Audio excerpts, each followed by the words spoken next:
साबिक वज़ीर-ए-आज़म इमरान खान साहब की एक मुलाकात और सियासी मंजरनामा तब्दील। यानी जो लोग माफ़ियों की बातें कर रहे थे, ये कह रहे थे कि इमरान खान साहब चलो माफ़ी मांग लें, चलो अफसोस का इजहार कर लें, चलो इमरान खान साहब इतना ही कह दें कि कौम से शर्मिंदगी है या कोई माफ़ी है। कोई कहता जी अदालत में जाके मांगे, कोई कहता जी पार्लियामेंट में आके कह दें, कोई कह रहा था जी कि किसी और जगह पे कह दें, चलो कौम के सामने स्टेटमेंट दे दें, कोई कह रहा था जी अदालत के सामने कर दें, कोई कहता चलो माफ़ी ना मांगे तो ये कर दें। हर एक की अपनी अपनी ज़ुबान थी और ख्वाहिश जो है वो पाकिस्तान की मिलिट्री एस्टेब्लिशमेंट की है कि उन्होंने इमरान खान को नीचा दिखाना है, उससे माफ़ी मंगवानी। तो इमरान खान साहब ने उल्टा आसिम मुनीर साहब को एक ऑफ़र करवा दी। उन्होंने कहा जी आसिम मुनीर साहब मेरे से माफ़ी मांग लें, मैं माफ़ कर दूंगा। और ये एक बड़ी शानदार ऑफ़र है। अगर आसिम मुनीर साहब को ये कहकर डराया जा रहा है सियासतदानों की जानिब से कि इमरान खान बाहर आ गया तो आपको नहीं छोड़ेगा, आपके साथ ये कर देगा वो कर देगा, अगर वो खौफजदा हैं और परेशान हैं तो इमरान खान साहब ने क्योंकि अब ज़ुबान दी है तो वो इससे फ़ायदा उठा सकते हैं। और उन्होंने ये मसला इमरान खान साहब ने हल कर दिया कि मैं कुछ नहीं कहूँगा और मैं माफ़ कर दूंगा मुझसे अगर आसिम मुनीर साहब माफ़ी मांग लें तो। अब एक तरफ पूरा निज़ाम इमरान खान को बोल रहा है माफ़ी मांगो, और जेल में बैठा हुआ कैदी नंबर 804 कह रहा है कि माफ़ी मुझसे मांगो। इमरान खान साहब का जो ये ट्वीट है ना, ये बड़ा खौफनाक है। पहले ट्वीट में आपको पढ़ के सुनाता हूँ, अब जरा आपको आइडिया हो जाए कि मामला की इंटेंसिटी कहाँ पे है। देखिए, बहनें मिली लंबे अरसे के बाद, अलीमा खान साहबा और बाकी लोग जाकर मिले, पार्टी के लोग भी मिले।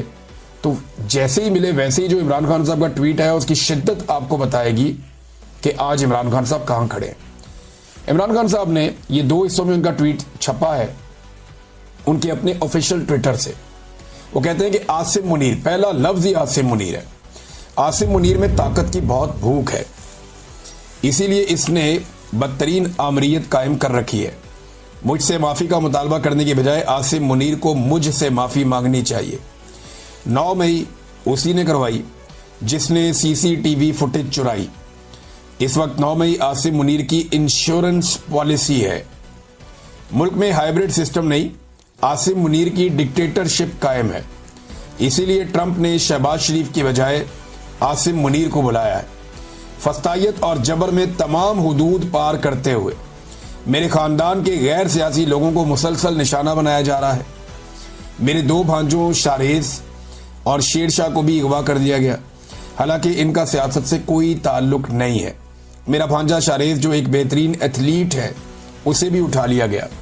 मुझे मुकम्मल तौर पर कैद तन्हाई में रखा गया है। 3 माह में मेरी महज 3 मुलाकातें करवाई गई हैं। मेरे वकला और अहले खाना तक से मुलाकातें कई माह से रोक दी जाती हैं। ये सब कुछ मुझ पर दबाव डालने के लिए किया जा रहा है। मेरे साथ 8 माह से बुशरा बेगम को भी कैद तन्हाई में रखा गया है। ऐसा सलूक औरतों के साथ पाकिस्तान की तारीख में कभी नहीं किया गया। याह्या खान ने भी ऐसा नहीं किया। फैसल बाडा जो एस्टेब्लिशमेंट का तर्जुमान है, उसने बुशरा बेगम के हवाले से बयानात दिए कि वो मुझसे अलहदगी इख्तियार कर लेगी। बुशरा बेगम पर दबाव डाला गया कि मुझसे अलहदगी इख्तियार कर लें मगर वो मेरे साथ खड़ी है। इससे पहले जब आसिम मुनीर को DGISI के ओहदे से हटाया तो उसने जुल्फी बुखारी के जरिए बुशरा बेगम से राब्ते की कोशिश की, लेकिन उन्होंने इनकार कर दिया। इसीलिए आज उनके साथ ये बदतरीन सलूक किया जा रहा है। उन्हें कैद तन्हाई में रखा गया है। उनको खराब हालात में रखे जाने पर करंट लग चुका है और जख्म आ चुके हैं। उनको इस्तेमाल के लिए गंदा पानी दिया जाता है। इन पर हर तरह का जुल्म जारी है। ये सब कुछ आसिम मुनीर करवा रहा है। इसमें ना कोई इखलाकियात हैं और ना इस्लाम की समझ है। आसिम मुनीर के लिए मेरा पैगाम है कि मुझ पर दबाव बढ़ाने के लिए चाहे मेरे खानदान में से जिस मर्जी को कैद में डाल दो, मैं ना झुकूंगा ना इस जुल्म को कबूल करूंगा। मैं अपनी हकीकी आज़ादी की जद्दोजहद हर हाल में जारी रखूंगा। आसिम मुनीर पाकिस्तान के साथ वो कर रहा है जो मोहसिन नकवी ने क्रिकेट के साथ किया है। अदलिया तबाह, मीडिया खामोश और पुलिस से ऐसे काम करवाए जा रहे हैं जिससे वो क्रिमिनलाइज हो चुकी है। ऐसा तो याह्या खान के दौर में भी नहीं हुआ। पुलिस को तहरीक इंसाफ के लोगों के खिलाफ इस्तेमाल किया जा रहा है, जिसकी वजह से मुल्क में जराइम की शरह बढ़ गई है। मुल्क में बेरोजगारी उरूज पर है। SIFC से मईशत ठीक नहीं होती बल्कि अवाम के एतमाद और कानून की हुक्मरानी से ठीक होती है। इन चोरों को हम पर मुसल्लत कर दिया गया है जिनकी करप्शन और मनी लॉन्ड्रिंग के सबूत मुझे खुद ISI देती रही है। जो शख्स भी तहरीक इंसाफ छोड़ देता है उसके सारे केस माफ कर दिए जाते हैं। जब भी डिक्टेटरशिप आती है जजेस को साथ मिलाकर ही निज़ाम पर काबिज होती है। इस वक्त बेज़मीर जजेस की वजह से पाकिस्तान में कानून की हुक्मरानी मुकम्मल खत्म हो चुकी है। 26वीं आईनी तरमीम के बाद अदलिया बिल्कुल ही गुलाम बन चुकी है। बेज़मीर जजेस इंसानी हकूक की पामाली के खिलाफ एक्शन नहीं ले रहे। अगर हमारे जजेस ज़मीर के साथ काम करते, पाकिस्तान के लोगों को इंसाफ देते, उनको खौफ होता कि यौम महशर अल्लाह को हिसाब देना है, तो ये जो जुल्म जो हो रहा है ये कभी ना होता। इस जुल्म और नाइंसाफी में ये बेज़मीर जज बराबर के मुजरिम है। अब ट्वीट का दूसरा हिस्सा इमरान खान साहब कहते हैं कि अली अमीन गंडापुर को सुप्रीम कोर्ट जाकर मुझसे मुलाकात की इजाज़त मांगनी चाहिए। इससे पहले बजट पर भी मुझसे मुशावरत और मुलाकात नहीं की गई।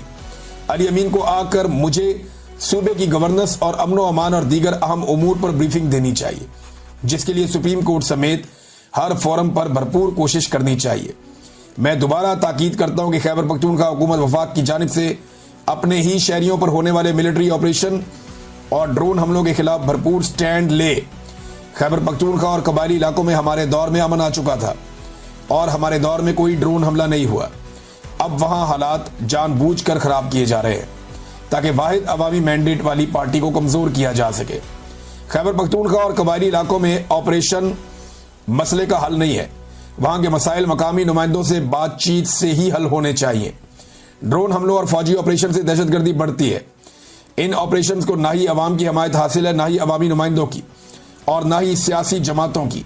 तो ऐसा ऑपरेशन कैसे कामयाब हो सकता है? अफगान मुहाजिरीन के साथ जो सलूक किया गया इस पर मैं शर्मिंदा हूं। वो हमारे मुसलमान भाई यहां पनाह लिए हुए थे, उन्हें ऐसे धक्के मारकर मुल्क से निकालना इस्लामी रवायात और इंसानियत के खिलाफ है। फैसलाबाद की अदालत की जानिब से एक और झूठे केस में हमारे 75 मेंबरान और कारकुनान को दी गई सजाएं इस जुल्म के निज़ाम को मजीद नंगा कर रही हैं। हम सबको इस जुल्म के खिलाफ इकट्ठे खड़े होना है। जब हम मिलकर मुकाबला करेंगे तो फतह हमारा मुकद्दर बनेगी। मेरी राय में 9 मई केसेस में झूठे इल्जामात पर दी गई सजाओं के जरिए खाली कराई गई सीटों पर ज़िमनी इंतखाबात में हिस्सा लेना इन झूठी सजाओं को जायज़ तस्लीम करने के मुतरादिफ होगा। इसलिए पार्टी इस मामले पर गौर करके हतमी फैसले के लिए कल दोबारा अपनी तजावीज़ मेरे पास ले आए। हमाद अजहर का हल्का मियाँ अजहर की वफात के बाद खाली हुआ है। इस सीट पर हम इलेक्शन लड़ेंगे। जो जुल्म और फस्तायत इस वक्त पूरे मुल्क में जारी है, उसके खिलाफ पेशावर में एक ग्रैंड जरगा किया जाए, जिसकी तारीख का ऐलान पार्टी करेगी। खैबर पख्तूनख्वा और गिलगित बल्तिस्तान में सैलाब ने शदीद तबाही मचाई है और सैकड़ों कीमती जानों के नुकसान के साथ लाखों अफराद मुतासर हुए हैं। मैंने इसी माहौलियाती तब्दीली के मुकाबले के लिए बिलियन ट्री जैसे मंसूबे शुरू किए थे। इस तरह के मंसूबे ही हमारा माहौल बचा सकते हैं, वरना हम हर साल तबाही ही देखेंगे। ये इमरान खान साहब ने जेल के अंदर गुफ्तगू की है। तो नाजरीन, ये तो इंटेंसिटी बहुत बढ़ गई है। अली अमीन गंडापुर साहब के हवाले से मुझे इत्तला ये मिली है कि इमरान खान साहब ने इससे भी ज़्यादा सख्त बातें की हैं और जिन लोगों की मौजूदगी में बातें की हैं वो कंफर्म भी कर रहे हैं।